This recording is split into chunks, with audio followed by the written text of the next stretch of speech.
¿Qué tal? ¿Cómo les va? Bienvenidos a una nueva emisión de la UNAM Responde. Como cada día les hemos preparado un programa con información muy diversa que esperamos sea de su interés, pero también de utilidad. Esta tarde platicaremos sobre un término relativamente nuevo que tiene impacto en diferentes ámbitos. Se trata de la ecoansiedad. Además, les tenemos información sobre agricultura sustentable. Hablaremos, por supuesto, de armonía digestiva como cada semana. Y además les tenemos algunas actividades en torno al 25N. Quédense con nosotros durante los próximos minutos.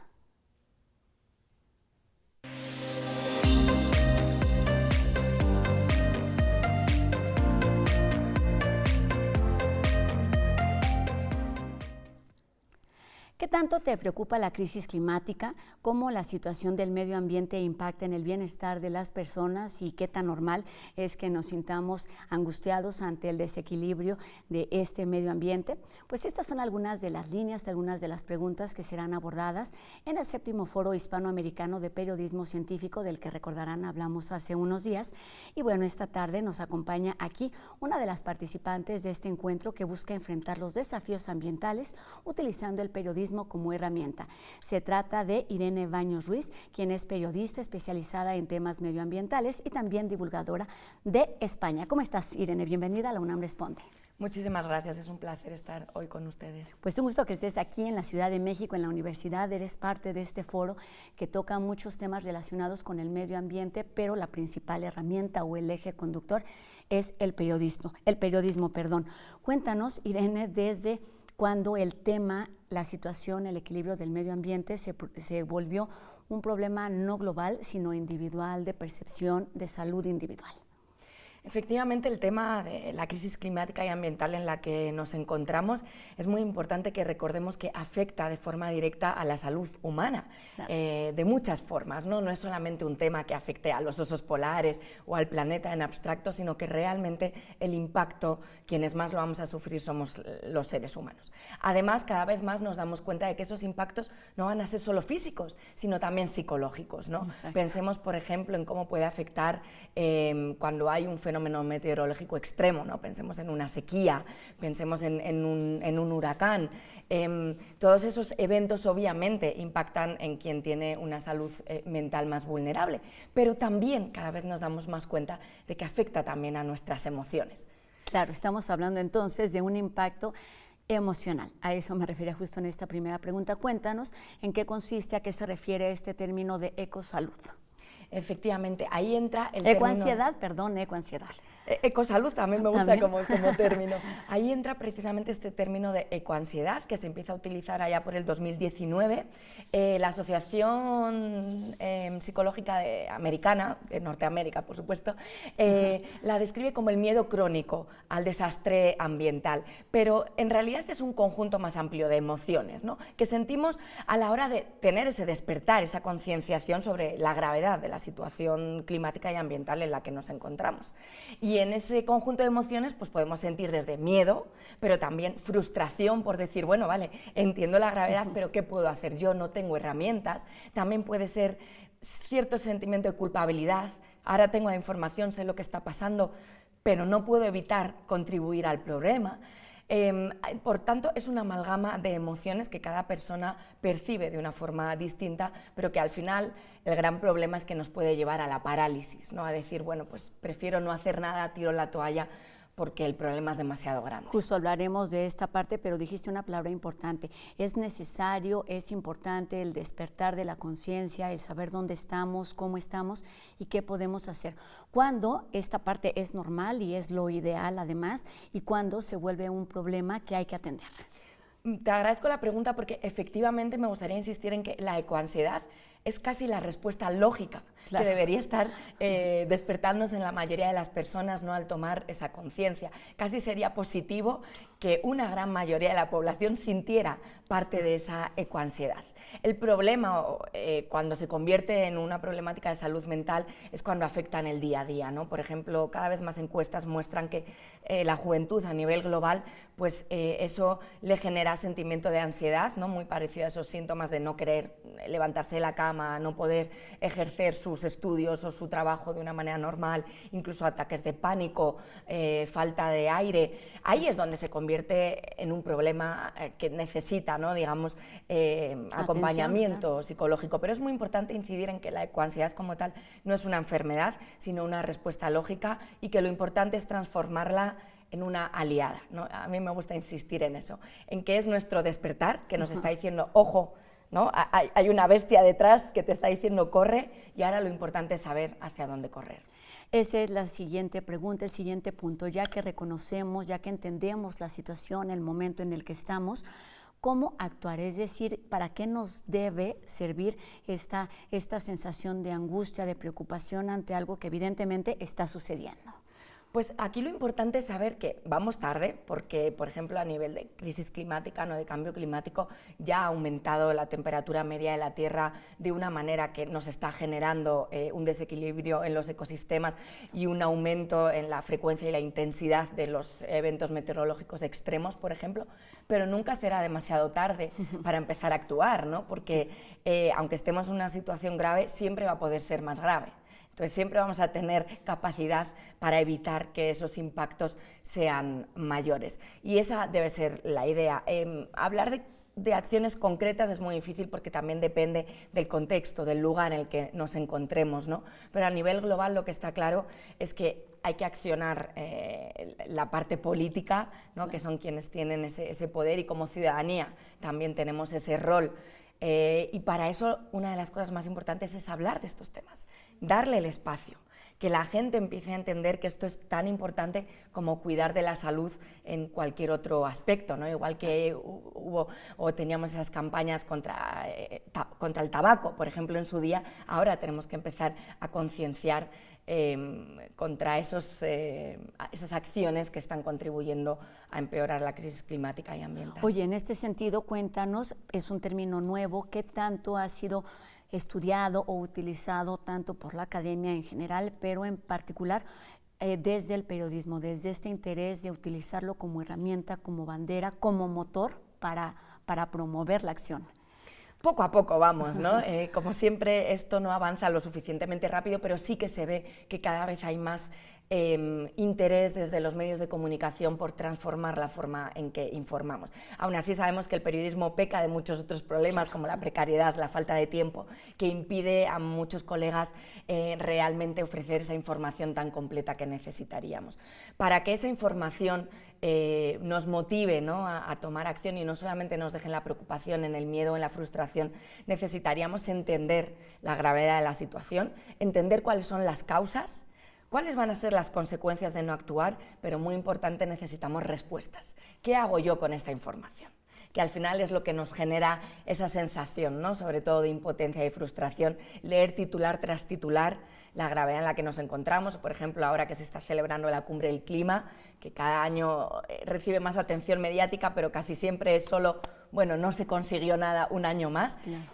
Y con esa información, ¿qué hago yo como persona del día a día, ¿no? Estamos hablando, me parece, también de dos lugares, dos situaciones distintas. Una es, por supuesto, las personas que en el día a día nos enfrentamos o se enfrentan a la información de forma como muy superficial, y la otra parte que tiene que ver con la responsabilidad y el compromiso de informar desde el periodismo. Cuéntanos de estas dos vertientes, de estas dos visiones a las que tú te has enfrentado, digamos, en ambos lugares. Uh-huh. Sí, efectivamente, por un lado está la persona de a pie, ¿no?, como bien dices. Esa persona tiene capacidad de acción, pero para eso necesita una información acorde. Claro, sí. Tengamos en cuenta que la mayoría de las personas no vamos a leer un informe científico. Claro. No tenemos la capacidad ni los conocimientos. Vamos, ni el interés no está en tu actividad cotidiana. Incluso aunque hubiera el interés, yo no sé leer un informe científico sobre salud, ¿no?, sobre cualquier avance científico que no sea de mi área de experticia, ¿no? Por tanto, ahí los medios de comunicación, los periodistas, tenemos el gran rol de ser como traductores, el puente entre lo más complejo de la ciencia y la realidad de la ciudadanía. Esa Claro. es nuestra responsabilidad. Casi Exacto, nada. sí, estamos de acuerdo en esta tarea de intentar traducir todo aquello que sucede en este caso desde la academia, desde los laboratorios de una universidad, por ejemplo, como la que nos encontramos, que es la universidad. Irene, cuéntanos algo importante. Tú has publicado en torno a este tema y hablas de 3 conceptos que pueden estar alejados, que es el agobio, la responsabilidad y los hábitos. ¿Cómo conectarlos en este actuar cotidiano?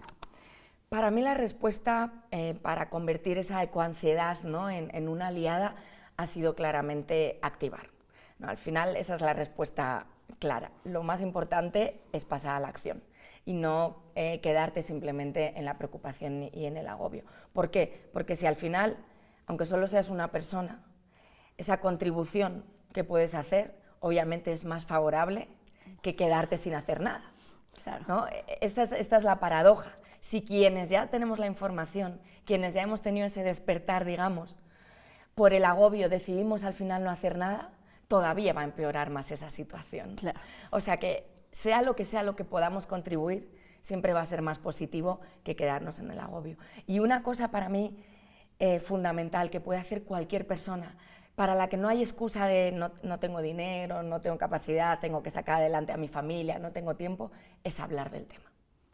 Hablar del tema, el primer paso. efectivamente, es el primer y el medio y el último, ¿no? No dejar de hablar del tema con todas las personas que nos rodeen, en cualquier situación y contexto en el que nos encontremos, ¿no?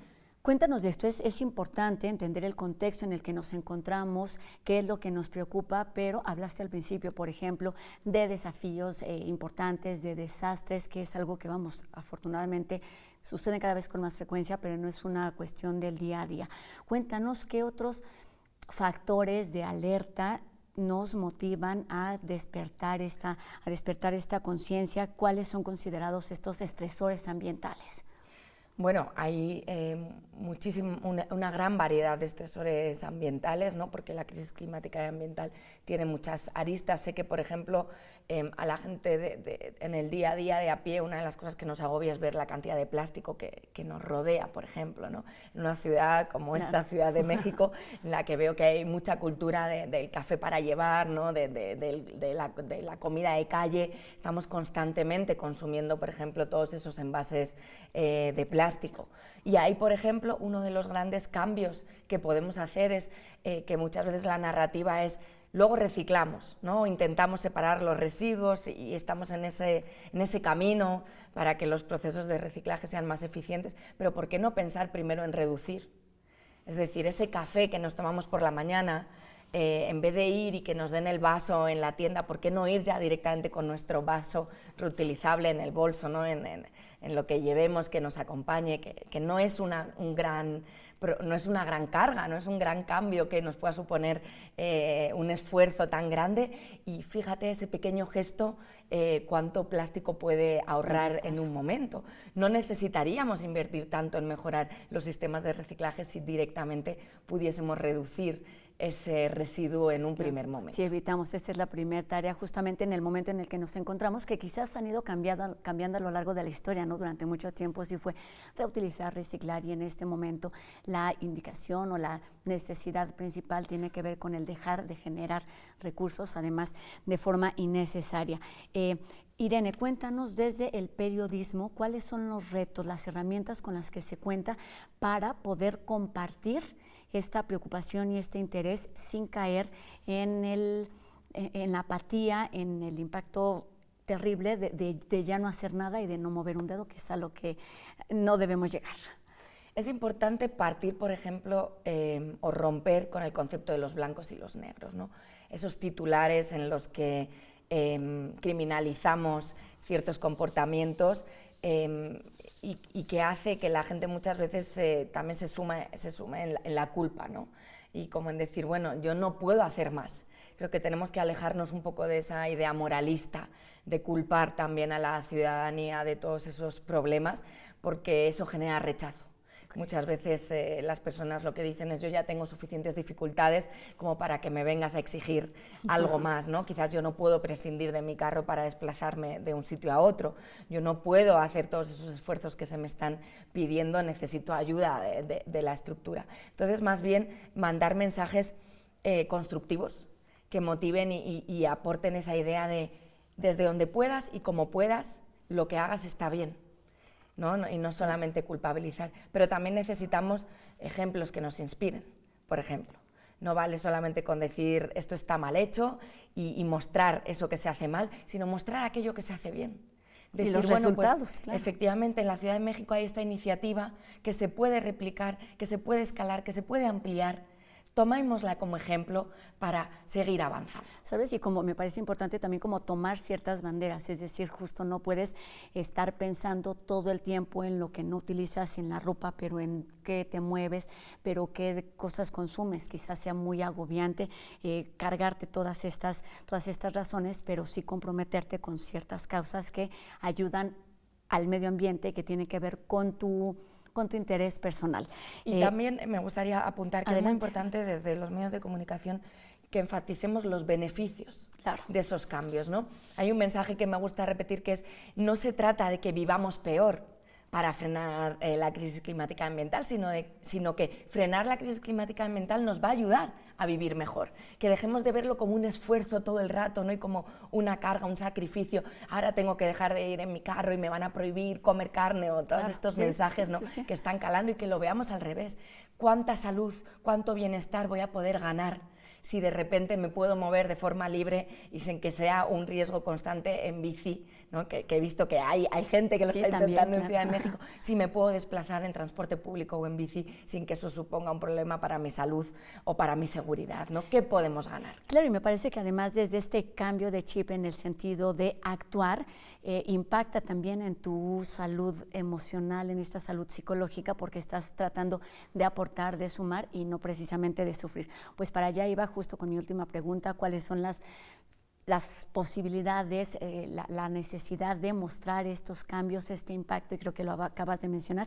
Y cuéntanos ya nada más para terminar, Irene, cómo diferenciar esta parte de lo que sí en verdad está sucediendo. Estamos viviendo una crisis climática, pero hay otra parte de percepción que debemos diferenciar y con la que debemos tener además ciertas precauciones. Efectivamente, lo cierto es que la gravedad en la que nos encontramos sí justifica, ¿no? esas emociones en las que nos encontramos, pero creo que una de las cosas que ayudan mucho a diferenciar qué está siendo nuestra propia paranoia, ¿no? Podemos decirlo así, o cuánto está siendo de excesivo agobio frente a la realidad, es unirnos con otras personas que también estén sintiéndose de la misma forma, ¿no? La soledad y la extrema individualización en la que vivimos hoy muchas veces son grandes enemigas para una mejor salud mental, ¿no? Juntarnos, conversar y de nuevo encontrar espacios en los que expresar cómo nos sentimos de forma segura y libre ayudan mucho a sentirnos mejor. Y por supuesto apostar por medios de comunicación que de verdad nos estén transmitiendo un mensaje constructivo y lo más independiente posible. Pues hay muchas maneras, muchas alternativas de intentar de iniciar este cambio, y tiene que ver sí con las personas de a pie, sí desde el periodismo, y sí por supuesto desde las políticas públicas, y por supuesto desde estos foros en los que estás participando hoy y mañana. Mucho éxito con esta presencia en México, que tiene que ver con el de proponer nuevas narrativas en torno a comunicar la emergencia climática. Irene Baños Ruiz, periodista especializada en temas medioambientales y divulgadora, bienvenida a México, y como te decía al principio, bienvenida a nuestra Universidad Nacional Autónoma de México. Muchísimas gracias, es un placer estar en su país, en su ciudad y en su programa. Muchísimas gracias, Irene, y bienvenida siempre. Éxito con tus actividades. Y vamos con otro tema, porque en el marco del Día Internacional de la Eliminación de la Violencia contra la Mujer, el 25N, la Coordinación de Igualdad de Género ofrecerá una serie de actividades para reflexionar y actuar en torno a esta problemática. Destacan las jornadas de conferencias, proyecciones y la mercadita, que sucederán hoy y mañana en la Casa de las Humanidades. El Museo de la Mujer presenta también la conferencia titulada Amor Romántico. Esto sucederá el 23. El taller Ejercer Memoria, Dibujar Futuro se llevará a cabo el domingo 24 en el Centro Cultural Universitario Tlatelolco, mientras que el 25 de noviembre se ha organizado la Kermés Cihuatlatoli, donde se reunirán proyectos editoriales sobre género. Y bueno, puedes consultar el programa completo de estas y otras actividades en la boletina número 86, que pueden encontrar a través de las redes sociales de la SIGU. ¿Has pensado alguna vez en el canto como una alternativa para mejorar la digestión? Pues es una de las posibilidades de las que nos platica esta tarde Gaby Morales en Armonía Digestiva, y con lo cual se puede estimular el nervio vago.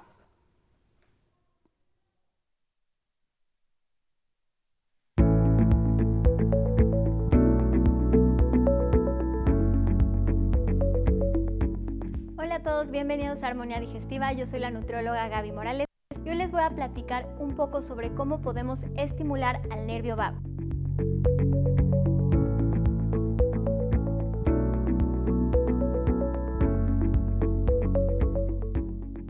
Y si te estás preguntando qué es este nervio, te platico muy importante para llevar a cabo de manera adecuada muchos procesos digestivos. Número 1, te recomiendo que aprendas a respirar profundamente. La respiración profunda y lenta, como cuando practicas o yoga, puede ayudar a activar a este nervio vago.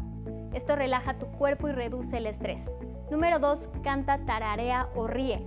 El nervio vago se conecta con los músculos de la garganta. Cantar, tararear o reír regularmente puede ayudar a estimularlo, ayudando a mejorar tu estado de ánimo y tu salud. También puedes hacer gárgaras de 15 a 30 segundos todos los días. Número 3, realizar masajes en ciertas áreas. Presionar suavemente detrás de las orejas en la parte baja del cráneo, donde el nervio vago está más cerca de la piel, puede ayudar a estimular. Número 4, exponerte al frío. Los baños fríos o incluso salpicarte la cara con agua fría puede activar a este nervio vago.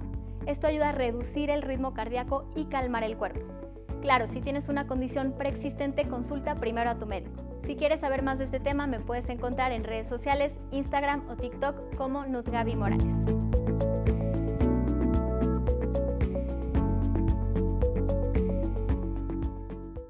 Hoy Zaira Cruz, de Una Mirada, nos lleva a la FES Aragón para platicarnos sobre una alternativa que desarrolla esta facultad en torno a la agricultura sustentable.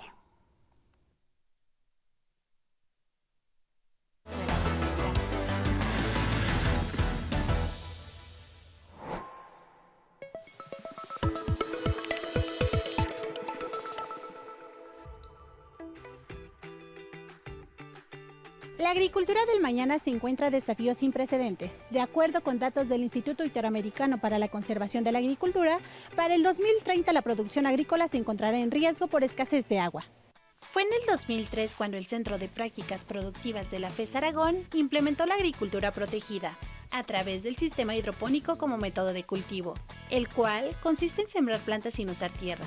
Las semillas se colocan en esponjas o fibras de coco y se sumergen en agua con nutrientes como calcio, magnesio, hierro y zinc para facilitar su crecimiento. Optamos por manejar sustratos. El primer sustrato que usamos es el tezontle.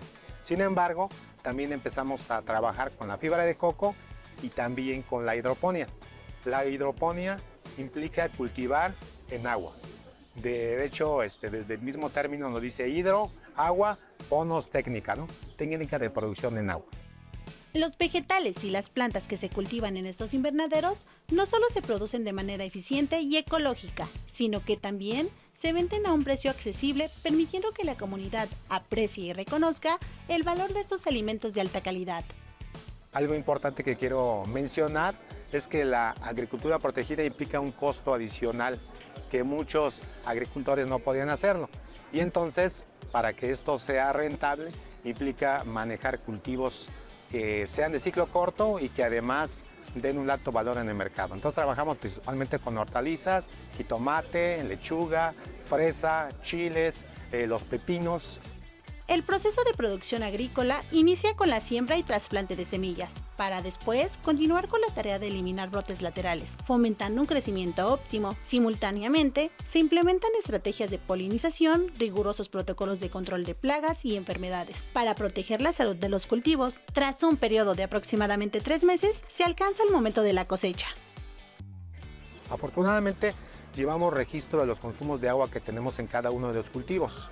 Por ejemplo, a cielo abierto, producir 1 kilo de jitomate implica gastar más de 250 litros. Nosotros aquí en los invernaderos estamos gastando 40 litros por cada kilo producido. El compromiso de los jóvenes agropecuarios de la FES Aragón no solo es garantizar productos saludables y de alta calidad, También inspira a la comunidad a valorar y adoptar prácticas más sostenibles, convirtiéndolos en un modelo a seguir para futuras generaciones.